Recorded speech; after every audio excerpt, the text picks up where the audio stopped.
is meant by the letter then? What is meant? Well, what's going on at the moment is that the issue of the Northern Ireland border is being used quite a lot politically to try to keep the UK in the customs union and effectively in the single market, so we can't really leave the EU. That's what's going on.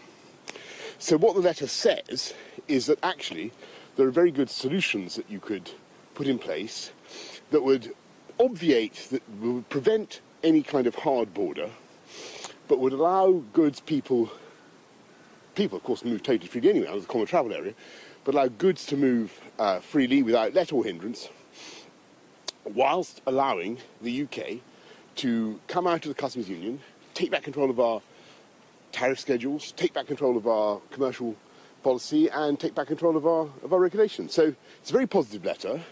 I'm surprised you've been reporting on it without actually possessing it. Because aren't you talking about some kind of physical mechanism, and how is that not a hard border? I think you want to, if you have the letter, then may I respectfully invite you to, since you've been reporting on it consistently, put it online, let your readers judge, your viewers. How are you going to convince the DUP, though? Well, the DUP, as far as I understand the matter, are worried about the possibility of an east-west border, which would be necessitated by having a system in the island of Ireland that didn't allow for some sort of verification of traders going north-south. But what the letter points out is there are all sorts of ways of doing that without having a hard border. So get the thing online, cheer up. Have a look at it. Do you see a harder border after Brexit? No, that's the whole point. May I respectfully have a look at the letter? You've been talking about the congestion charge in London.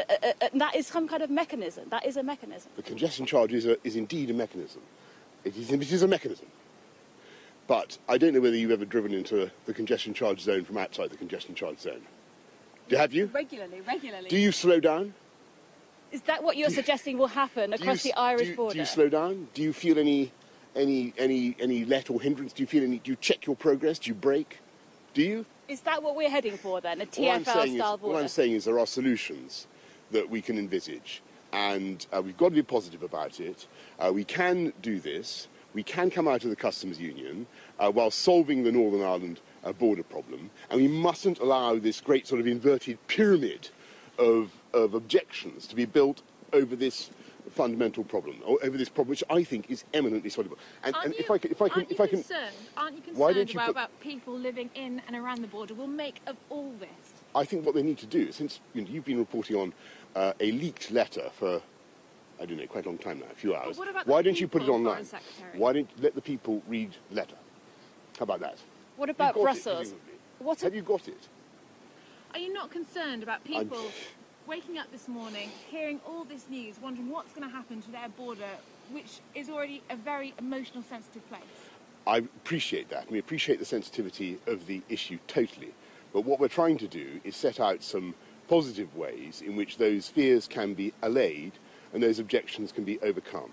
Because I do believe that they exist.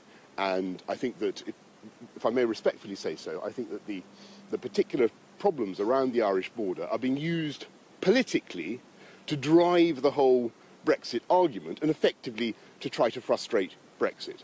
I think there are better ways forward, and I urge you, since you have the letter, do you not? You're remaining very, very stony-faced about this. If you have it, publish it. Otherwise, I'll put it online myself. Where will you do that? Can you put it online? I'll go and I don't have it now. We'll certainly do that. But I'm surprised you've been reporting on this without actually seeing it. Take care. You didn't frankly have the balls to put country before party.